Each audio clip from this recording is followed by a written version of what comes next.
prop or whatever it is, somewhere to hand, not vital. So we're focusing, oh lordy, stiff. I'm just gonna mute you guys. Sorry. I looks like I'm being really rude. Okay, so we're focusing on the pelvis. Yeah, we're focusing on the pelvis. That's about as much detail as I'm going to go into, actually. So obviously pelvis, central structure of the body. And I know that you've heard me say it all the time about a change of the pelvis is the single biggest adjustment you can make. So when we're talking to the pelvis, we're also interacting with our legs and with our spine. So yeah, we're going to start off though. We're going to start off with the alternate nostril breathing that we did the last couple of weeks. And Maddie showed down yeah, we're just going to spend a couple of minutes on that before we move into the rest of the practice. So finding yourself a comfortable seat. And a little reminder, the sort of traditional placement of the hand is that you'll have the second and third finger resting on the center of the forehead, which then mean, and that's the right hand, sorry, and it then means that you've got the thumb available to close to block the right nostril and the ring finger available to close off the left nostril. And you're more than welcome to just use, index finger and thumb if you prefer. And the pattern is that you will breathe in through one side. So for example, blocking the right nostril, breathe in through the left. I'll change, block the left at the top, open the right, and I'll breathe out through the right. I'll breathe in through the right, change at the top, breathe out left. So you're breathing in, switching nostrils, breathing out, keeping it there, breathing in, switching nostrils, breathing out. Hopefully that was brief enough, but not too brief. So we'll spend a bit of time tuning into breath. I then will ask us to try and synchronize our breathing for the first few rounds, which I know can be a bit of a pain. I'll probably won't be leading at the tempo that you want, but I'll lead it just for maybe 3 rounds, and then you can go on your own for a couple of minutes. So getting comfy, hands resting as you please, just closing your eyes, bringing your attention straight away to your breath and to your breath as it moves in and out from the nose. You might feel quite clearly that one side or one nostril feels more clear than the other. You might just be observing sort of the temperature of your breath.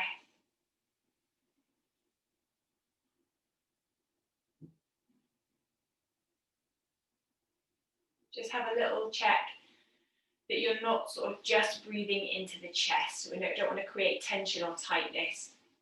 So encouraging that breath maybe to move down a little lower.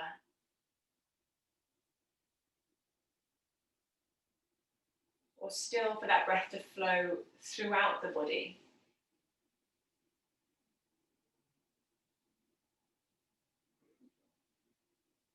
Starting to synchronize our breath as you breathe in and out. Inhale. Exhale. Breathe in, bring your hand to position. Block your right nostril, exhale through the left. Inhale left. Change at the top, exhale right. Breathe in right. Change at the top, exhale left.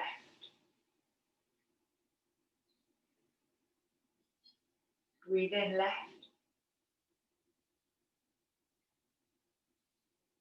Change, exhale right. Inhale right. Change, exhale left. Continuing on your own.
And try not to rush, but next time you exhale through the left,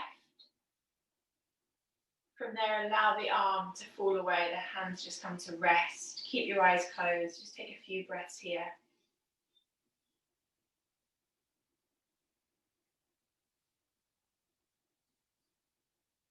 Observing once again, perhaps the air, the breath as it enters and leaves through the nose. If one nostril felt clearer than the other at the start, does it feel the same now as it's switched? Are they a bit more equal?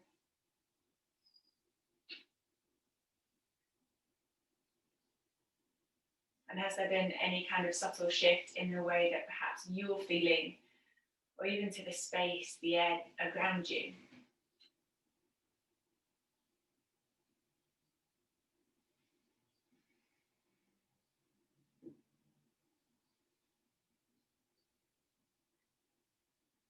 When you're ready, just gently, softly open your eyes. And you're just going to make your way up to standing. So nothing fancy, just coming to stand.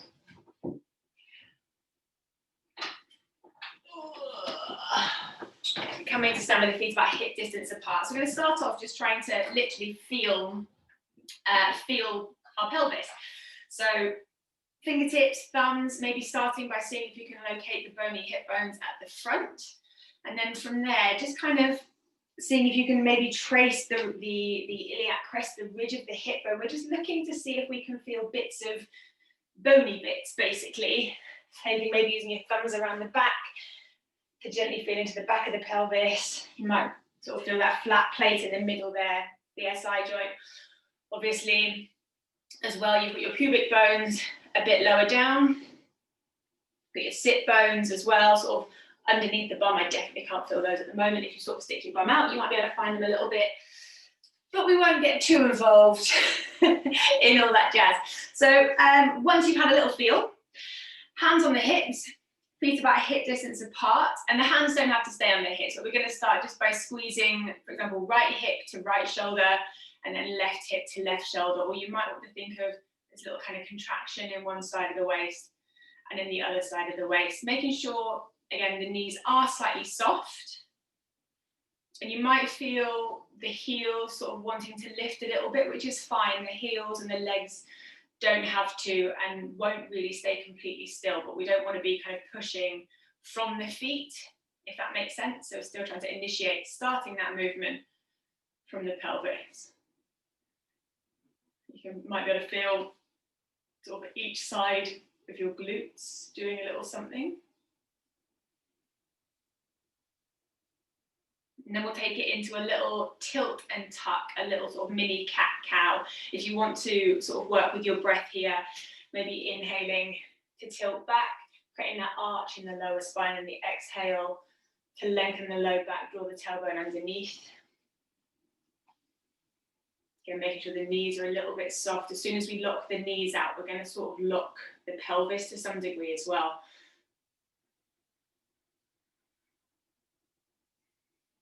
And again, you might be aware, hopefully you're aware of your glutes, particularly as you're tucking the tailbone under, aware of those kind of low abdominals as well, having to draw the front of the pelvis sort of up towards the chin.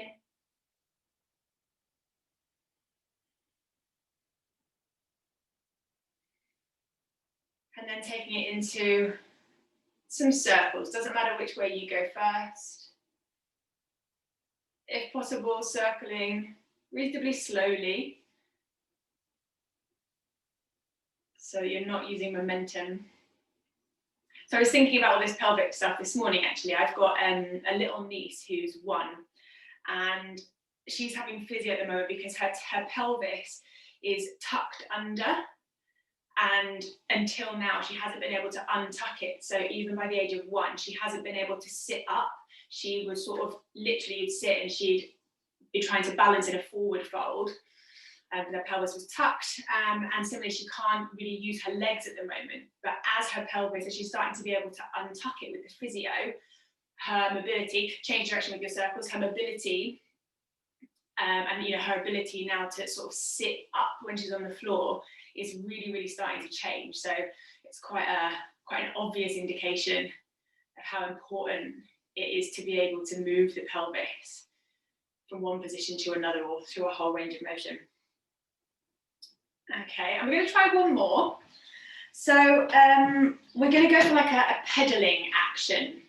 So if it helps to use the hands, use the hands. You can maybe think that the hands are attached with little threads to the front of the hip bones. So I'm thinking of pulling my right hip up and rolling it forward. At the same time, my left hip is sort of dropping back and down. And then I'm doing the opposite. And I definitely, my heels, or the heel of the hip that's coming up, if that makes sense, is definitely lifting. I'm trying not to push with the legs. And it might be quite a small movement. You might find it easier maybe to think actually of the pulling back of one hip as opposed to the rolling forwards of the other, if that makes sense. And if you're like, oh, I don't know what's happening, don't worry about it. See if you can change direction. Because we need to build and work on, I'm trying to concentrate, work on that kind of proprioceptive connection, that mind-body connection, then trying to get the pelvis to move in a way that maybe we don't normally do. I'm taking a guess there. And then it's the practice to see if we can refine that movement. But let's give that a rest, shake it all out, and come to stand at the back of your mat. You're going to stand at the back of your mat with your feet about hip distance apart and take it into quite a gentle, quite an easy chair pose. So don't worry too much about what the arms are doing. They can be obviously extended, but we just don't want to create tension around the shoulders. Maybe a few little kind of pulses or bounces just to make sure the legs are switched on, but again, not rigid. And then you're going to try and move your pelvis. And it might be, again, sort of a bit of swinging side to side, a little tilting and tucking, some circling. Just sort of serving a reminder to ourselves that we can move it. We can choose to change its placement. Sometimes we sort of get into a position and we stay there without necessarily exploring other options. That's not to say that you'll suddenly find something that feels better or more useful. You might, but you might not.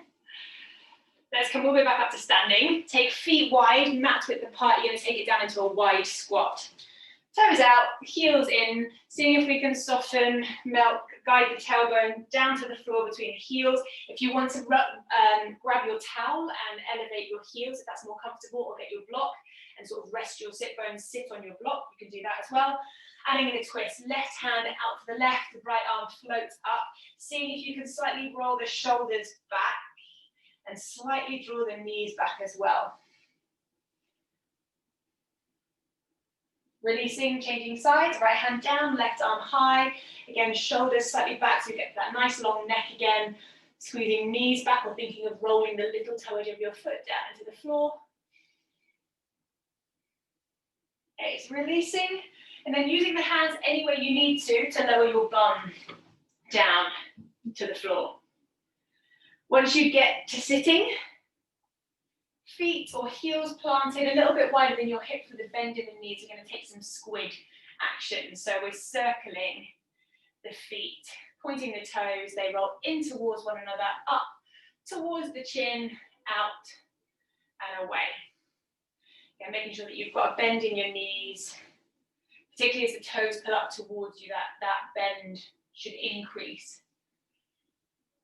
And that circling of the action, that circling action of the feet, creating a bit of circling which you can see at the knees, but more importantly, circling the femur up in the spine. Ah, dear. Circling the femur up in the hip socket. Sorry, I'll try and get myself together. Okay, letting the legs come to stillness. So if they've walked out at all, bring them back into about hip distance, and you're going to shuffle, bum shuffle yourself about halfway up your mat. You can keep walking the legs a bit further away, and then once you get about halfway up your mat, you'll shuffle yourself back.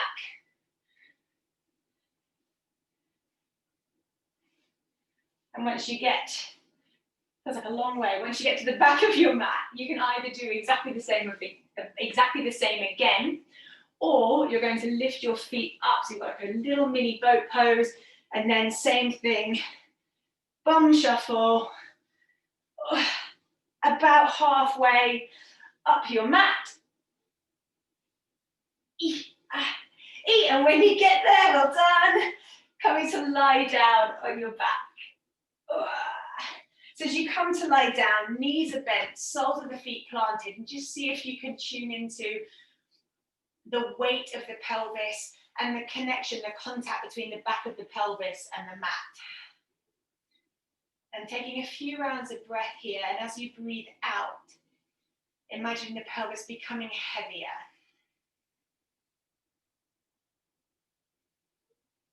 And seeing if that intention with the breath encourages a little bit of softening, perhaps around the thighs and the hip flexors, almost as if we're sort of literally putting the pelvis down instead of gripping and trying to hold onto it.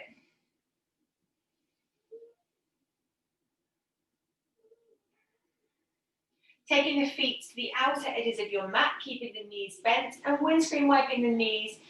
So right to left, not too fast. So you might be feeling that little stretch through the hip flexor or through the thigh. But seeing if you can take your attention also to the back of your pelvis and tune into that switching of sides, that rolling from right side to left,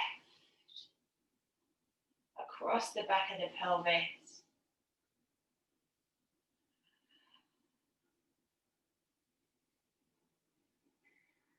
Bringing the knees back to center, drawing them in towards the chest. Again, bring that attention to the back of the pelvis, to the lower back, and then making perhaps some circles or a little bit of rocking in this position again.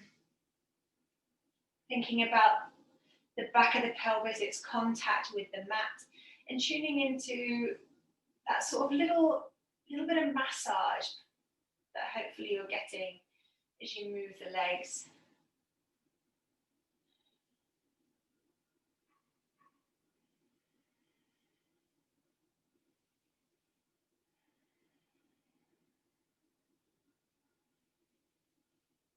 Taking the soles of the feet back down to the floor. Just making sure that you're comfortable, making sure then that you can draw the belly in, and we're going to keep the hips nice and stable, and just take some little marches, little slow walks of the legs. So I'm lifting one foot just a couple of inches off the mat, setting it down again, and doing the same on the other side. Trying to keep my abdominals pulling back towards the spine, trying not to let my pelvis rock from side to side. Again, trying to make the movements quite slow. That's going to make them a bit more challenging.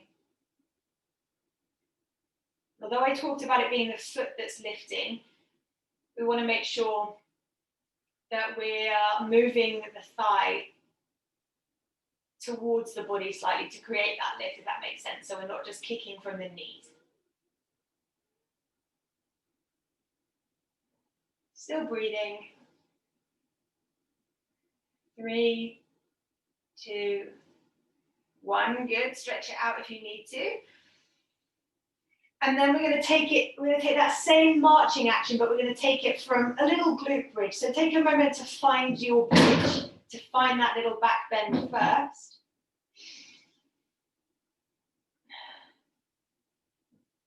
And then once you feel reasonably happy, reasonably stable, go nice and slowly, little marches of the feet, trying not to let the pelvis fall or rock from right to left. If this is a lot for your body, at this stage in the practice, you can just stay in your bridge, 2 feet on the floor. You can come down, take a little breather.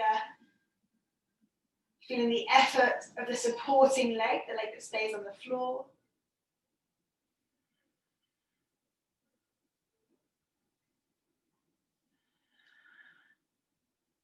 Last few.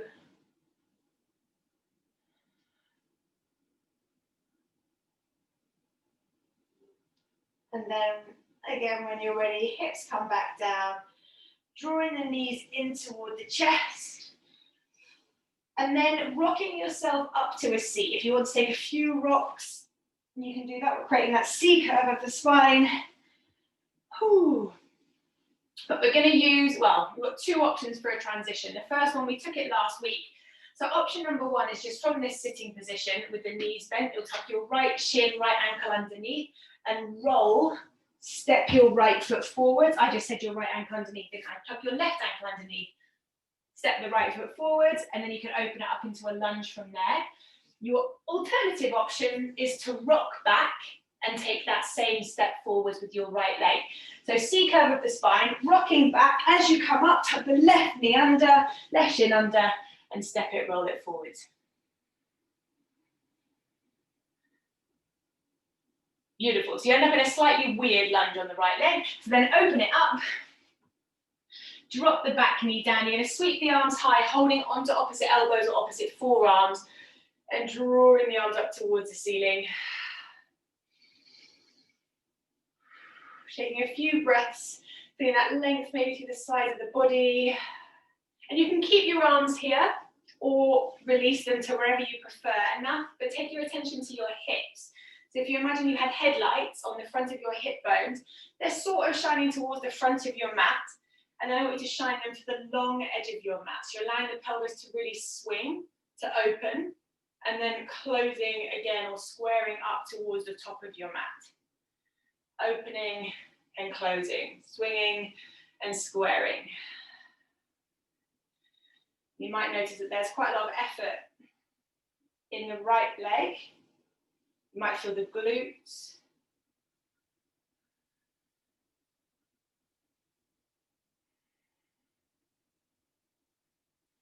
Bring your pelvis back to neutral for you, comfortable for you, so that's not necessarily square. Two hands to the top of the mat, tuck the back toe, lift the back knee, and just have a few breaths there in that static lunge. Maybe thinking of pressing right knee forwards and left heel back. And does it feel like your pelvis pulls back with the left leg? Does it stay sort of fairly neutral as it was? Doesn't matter. You're then going to drop the back knee down again.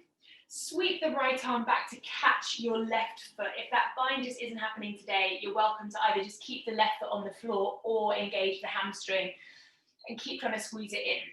Your choice. And maybe whilst you're here, are there any little adjustments, little kind of bits of exploring you could do, getting deeper in or pulling back from your lunge? Is it possible to move the pelvis at all in this position?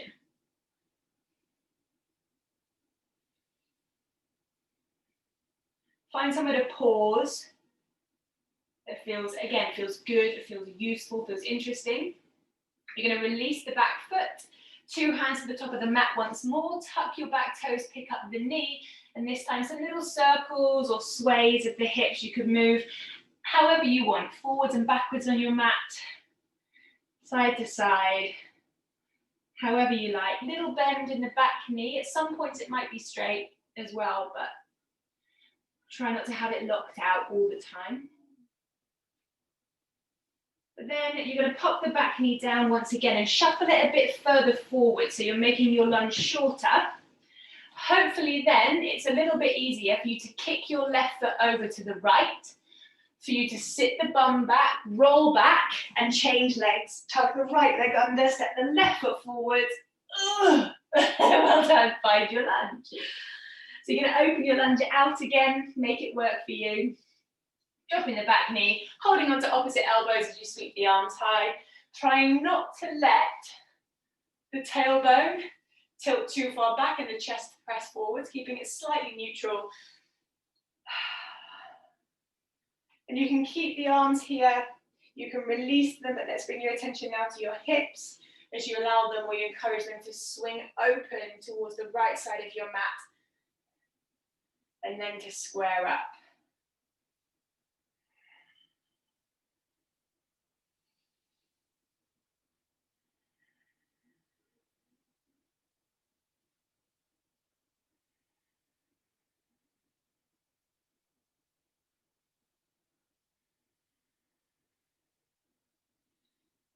before bringing the pelvis to neutral, so comfortable, minimal effort, hands to the top of the mat, tuck your back toe and lift the knee, squeezing left knee forwards, activating, pressing or pulling right heel back. And the pelvis might swing open with it, and you can choose to keep that. If you want to work a little bit more to draw the right hip forward, that's entirely up to you. Before dropping the back knee, sit sweeping, circling the left arm back, catching back right foot. Maybe. Nice. Get a little bit of awareness, a little bit of attention into the pelvis. A little bit of gentle movement, of exploration perhaps. Making sure there's a bit of drawing in of the abdominals as well, so we're not sinking, sitting into the low back at all.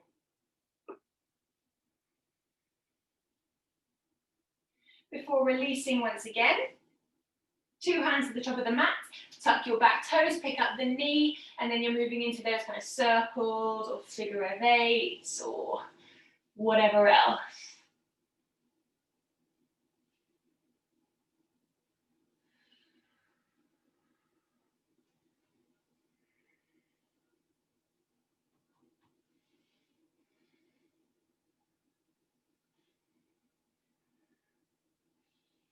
And again, when you're ready, dropping the back knee, bringing it slightly further forward.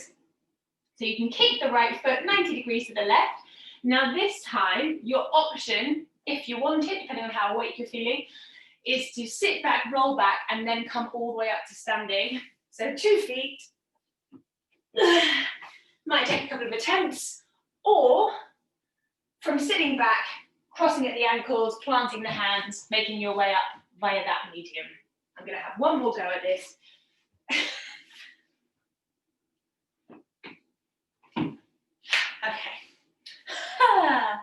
And by magic. Lovely, nice, Annie. Everyone is up. Okay, so standing at the top of your mat. So again, we're sort of thinking, we're thinking about the pelvis, we're actually not going to think too much about the pelvis. Scrap that.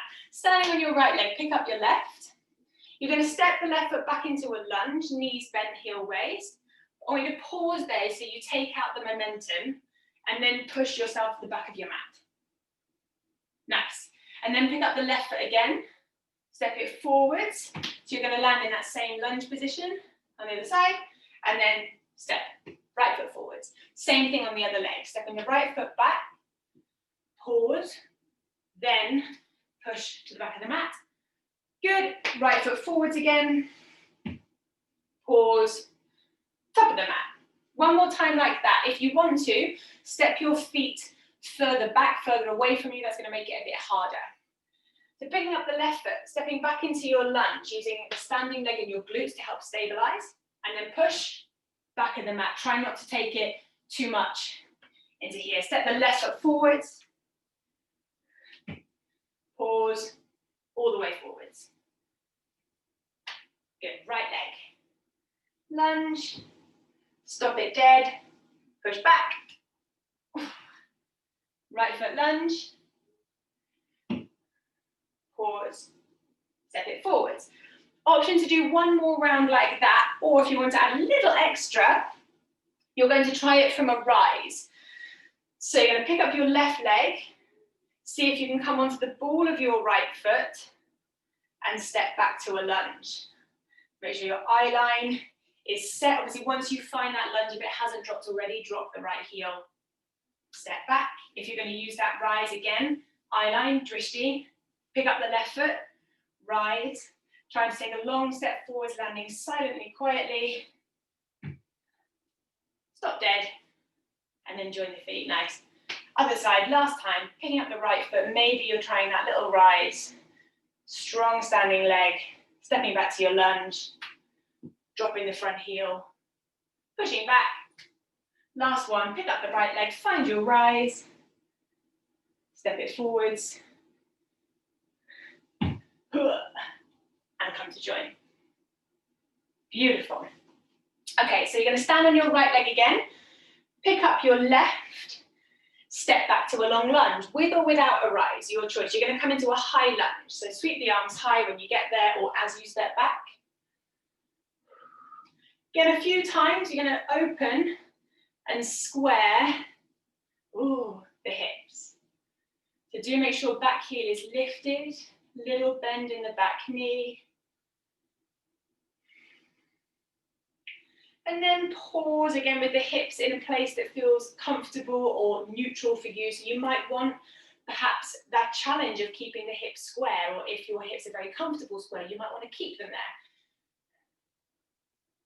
Now we're going to take it into a traditional warrior one. So turning the back heel in and down about 45 degrees. How much does this affect the alignment of your pelvis? So traditionally, we are often given the cue to make sure that the front heel is in line with the middle or the arch of the back foot, to bend the knees more, and then to try and square the hips, which has the potential to put a lot of pressure on the knee, on the hips to some degree, and on the back. So if you find here, do you know what, my hips are really open and it doesn't feel perhaps very feasible or very comfortable to square them, your choice, keep the hips somewhere that feels better for you, or take the feet wider, right to left, and see if that then allows you a little bit more squaring of the hips, taking care not to roll in that back knee or that back foot, so keeping little toe edge slightly turned down or slightly pressing down.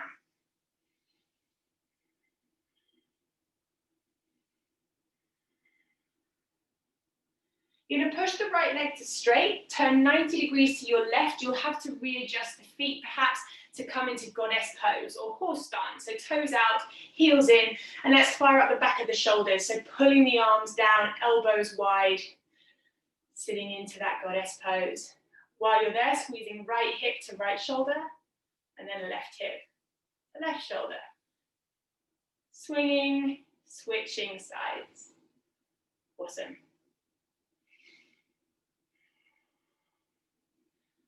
Bringing the hips back to center, back to stillness, stretching the legs, turning 90 degrees to your left. And this time, we're going to take a pyramid pose. So that's your fold over your left leg. The same thing applies as with your warrior one. If you want to get the hips square to fold, you may have to adjust your stance by taking maybe the feet wider, making your lunge shorter, or you can choose not to worry about squaring your hips.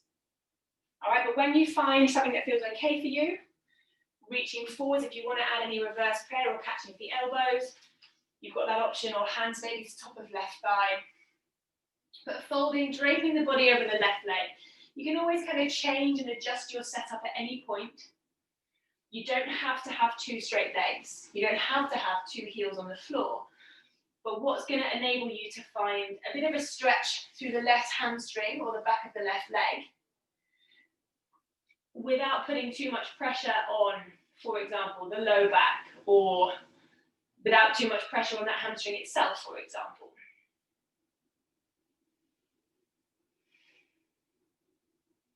You're going to come up to standing. If your legs are feeling strong and secure, if you're feeling good, maybe you're coming up through a flat back. And then you're going to turn 90 degrees to your right, so back the way that you came. Again, adjust the feet so the toes are in line with one another. And then you're going to take a little kind of speed skater. So hinging forwards at the waist, and then bending your right knee. Arms are doing whatever you want. So both legs are strong, core is strong, right knee is bent. Good. Push the floor away with your right foot so you switch sides. Stretching right leg, bending left. Still with that hinge forwards. Good. Switch again, over to the right. And again, over to the left. Awesome. Over to the right again. Make sure body is reaching forward, so over the right thigh, not towards the top of your mat.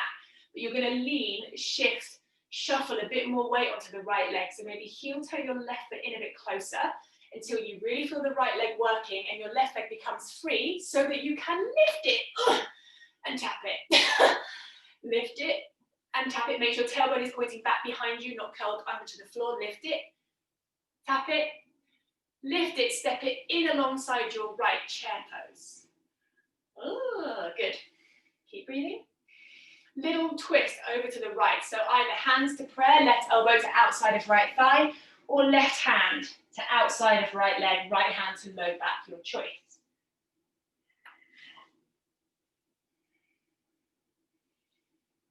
Good, untwisting, coming all the way up to standing. Turn to face the top of your mat. And your option is to grab either your block or your scrumpy towel or blanket. So if you've got a towel or blanket situation, we don't want it rolled up or folded neatly. You want it to be kind of messy, so there's lots of almost different levels, different parts of the surface. So you'll either plant your right foot on your towel or blanket or on your block. Okay? You will need potentially a little bit of space around you. So you're going to stand on whatever surface. Your right foot is the one that's doing the standing. Little bend in the right knee, and then you're swinging left leg. And we're trying not to control it. We don't want a lovely kind of ballet bar. We want swinging, pelvis going all over the place. We want to try and be throwing ourselves off balance. So you might be throwing that left leg in kind of funny directions. Letting the arms swing. Going to go for another 10 seconds. Try and keep throwing yourself off balance, because that's actually where we're going to build the strength, the stability. Last 5, 4, 3, 2, and 1. Lovely. Little dismount. Pop your block or whatever it is to the side, standing at the top of your mat. Just have a moment to pause to bring your attention down to your pelvis.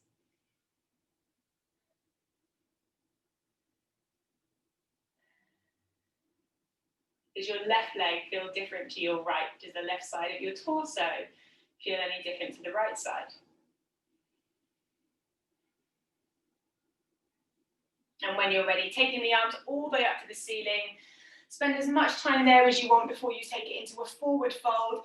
Ultimately, you're moving towards a downward facing dog. And from there, maybe into a vinyasa if you want to, or you can always hang out in your down dog for a bit more. Anything you want. So that vinyasa today again as a way of finding release from what you've just done before you move on to the next thing. So whatever you need, whatever you want for that punctuation, that little comma, that is the vinyasa.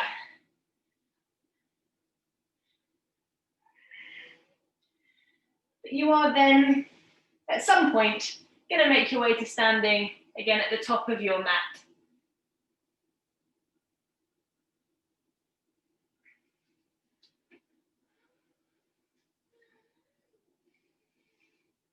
All right, great. And take all the time that you need. When you're ready, you're going to pick up your right foot. So same thing on the other side. Maybe you're adding a little rise and you're stepping it back into a high lunge.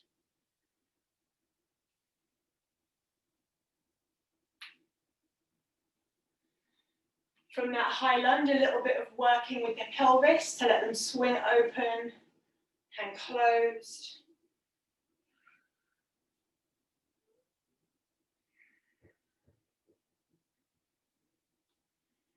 And hopefully you can feel as the pelvis is in a different position, it's going to maybe place a slightly different stretch sensation, or it's going to move that stretch sensation to different portions of the hip or of the back leg. Pausing in stillness before dropping the back heel in and down, and just having a little play around with that traditional warrior one. So if you have a lot of space in the hips, you might be able to go for that traditional heel to arch alignment, and to be able to work on squaring the hips. If you've not quite got so much space, give yourself visual or visible space by stepping the feet wide, perhaps.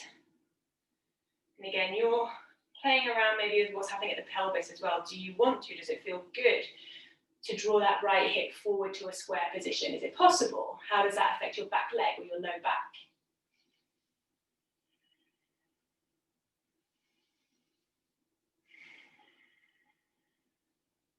Before then turning 90 degrees to your right to take it into goddess pose. I'm going to spin around. Goddess pose. Pulling the arms wide once again. This time as you sit down into that goddess pose, we're going to go for a few little hip circles.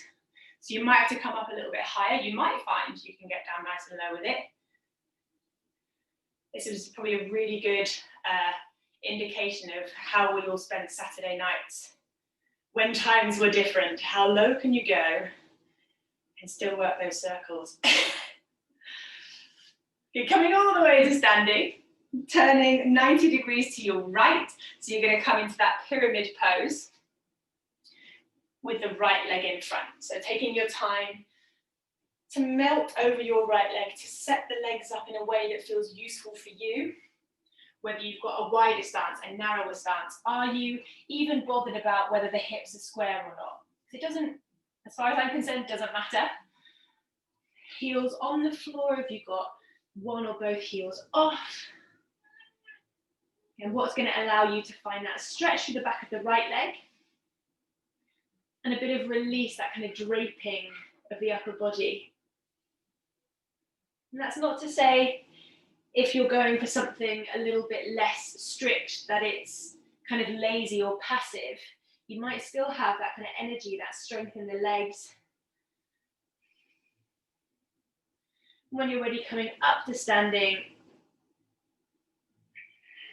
turning 90 degrees to your left, back the way that you came. Keep the legs wide, bring the toes into one line, hinging forward, so making sure that we are tilting the pelvis, tailbone points back behind you, speed skater, bending the left leg. Pushing the floor away with the left foot to help switch us over to the right. Awesome. And again, push, switch. Strong legs, strong core, flat back if possible. And again, push, change, over to the right. Good, and again, change over to the left, keeping the body reaching forward. Start to shuffle your right foot in a little bit more until you can shift your weight onto your right leg. Make sure the hips haven't started to push forward. Keep pressing the tailbone back, lifting right leg, tapping down. Lifting right leg, tapping down. One more like that. And then a lift and a step into chair pose. Oy, oy, oy. Good, little pause there. Before you take it into your twist, so either hands to prayer, right elbow outside of left knee, or right hand to the outside of the leg, left hand to the low back. This is another pose where we sometimes hold to square the hips, to push the left knee forward. Does that feel useful to you? Does that feel good? Good, releasing all the way up to standing. Turning to face the top of your mat. Grabbing your prop of choice. Giving yourself a little bit of space. And this time it will be your left foot on the block. When you're ready, swinging. Again, really try and make sure that your standing leg is bent. So by being bent, it's going to be actually in this instance more responsive, it's going to be more active.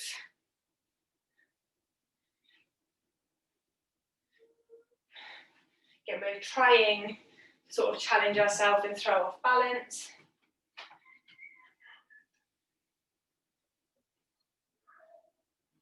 Keep it going. Bit more welly if you've got it. 5, 4, 3, 2, and 1. Lovely.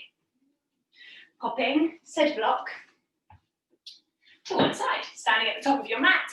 Same thing again, sweeping the arms high, moving your way into a fold, a down dog, a vinyasa, a breather. Bit of time for you.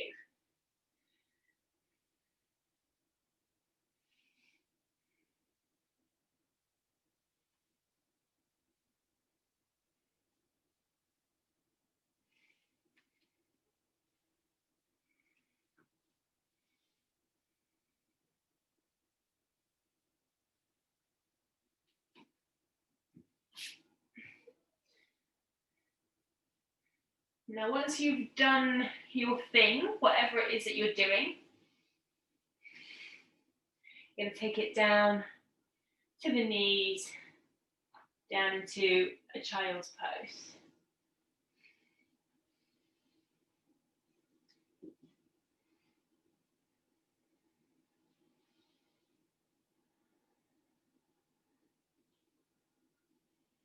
Great, from your child's pose, walking the hands back in towards you. You're going to drop the hips over to one side, doesn't matter which, and sweep the legs around in front of you. You're going to take a little seated forward bend, but we're going to take the Janu Shirshasana variation. So you've got one extended leg.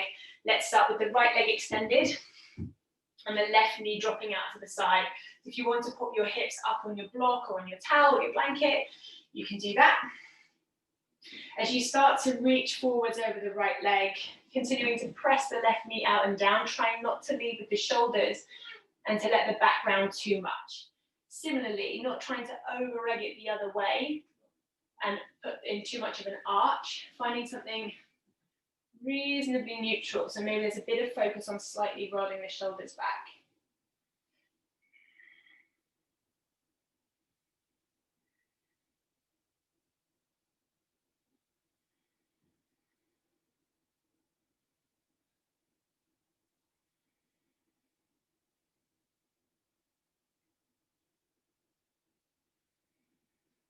Slowly walking back in and up, changing sides. Take your time.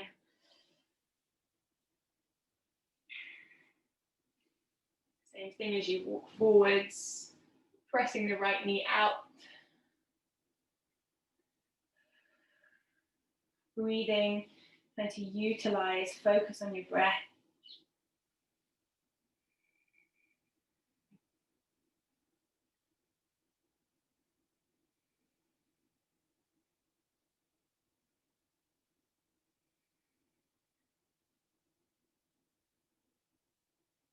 Good, walking the body back up. Bending both knees, bringing the feet to the mat in front of you, and taking a little boat pose. And you're welcome to hold it here or taking it into a little kind of toddler wobble. So again, waving arms and legs, trying to sort of throw yourself off balance a little bit, trying to find places in that movement that you don't normally go to.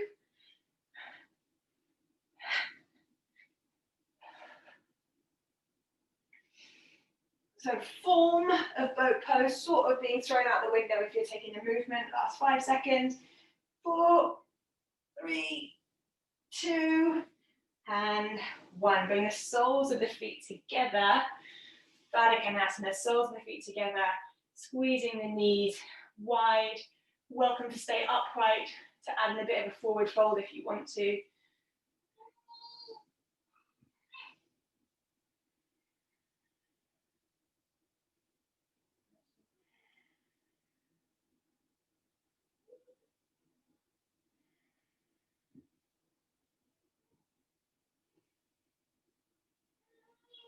And then just one more little thing from here. So releasing your bound angle and taking it into sort of a 90-90 position with the right leg in front.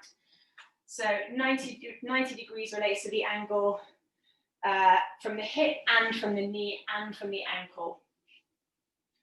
All right, so making sure the feet aren't too tucked in, that back knee isn't too close to you. And you can use your hands on the floor. You might have to have maybe left hand out of the way slightly, but we're going to press right leg down into the mat. There's going to be a slight pitch to the right probably as you lift up the back leg. Swing it around in front of you, touch heel or foot to the floor in front of you, and then take it back to where it came from. From there, you're going to keep that 90-90 position as you roll to face the back of your mat. Again, you can use the hands to help you get there. Pressing particularly the front foot down or the front leg down into the mat. And I'm going to use my left hand for a bit of support here as I pick up my right leg, pick up that back leg. Swing it around in front, tap the heel in front of me. And take it back to that 90-90, trying to keep the front left leg, sorry, pushing down, keep the spine tall, rolling back to the front of your mat. Great, bringing the left leg round in front of you. 2 feet to the top of the mat, lying down onto your back. Well done. So have a moment as you get down to lie on your back to maybe stretch. Also bring one knee into the chest, then the other if you want to take some little hugs, some circles. Just have a little bit of time to talk to your pelvis, talk to your hips at the front of the pelvis, your spine, maybe the place where it kind of is interacting more with the back of the pelvis. Maybe you want to take a little twist.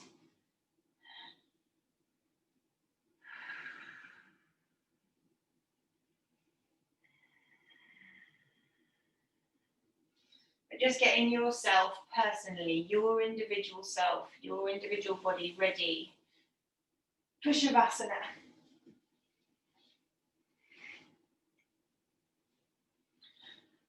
And of course, you've got a little prop to hand as well. So if you want to use that prop in any way for your Shavasana.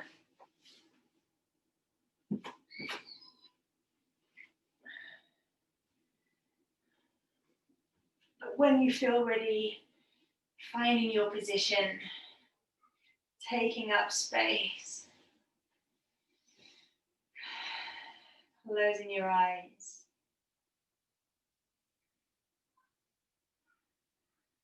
Perhaps to begin with, taking some steady breaths, really focusing on your breath to try and bring a little bit of calm before you let go of that effort.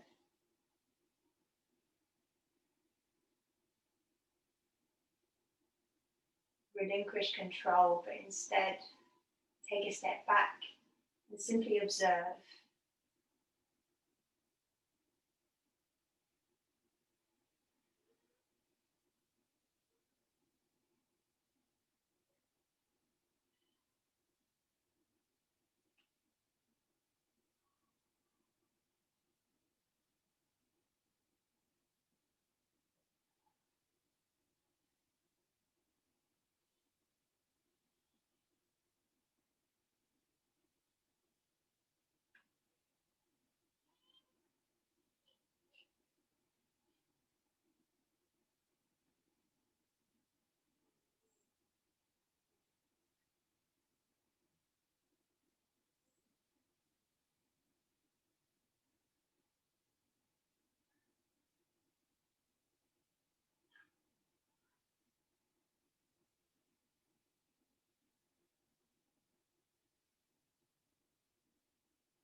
Starting to deepen your breathing.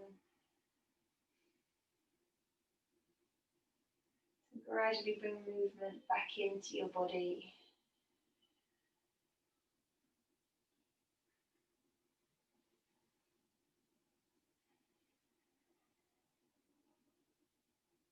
Eventually making your way back up to a comfortable seat.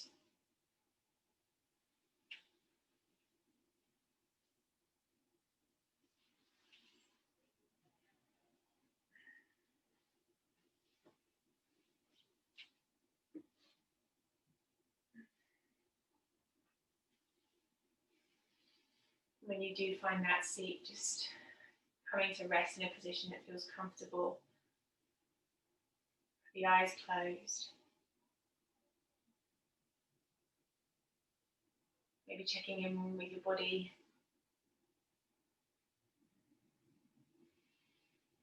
Checking in with your mood, your energy levels.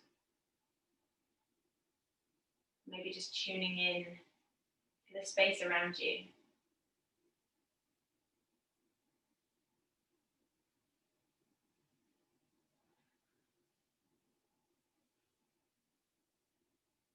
And as always, anything which feels good, take it with you. Start to weave your practice into the rest of your life, the rest of your day. And anything which doesn't feel good, don't let it bog you down. Shake it off, make space for something more useful, more enjoyable, more fun, whatever it is. But thank you very much, everybody. I'll see you for more of the same next week. Less talking, same props. And in fact, if you had a block this week, maybe see if you can grab a towel next week. I'll put it in the email as well, just see if that makes a difference. Have both available, and then you can kind of pick and choose. But thank you very much. Have a lovely weekend and a lovely week. See you next time. Thanks so much. Take care. Pleasure. Thanks, Becky.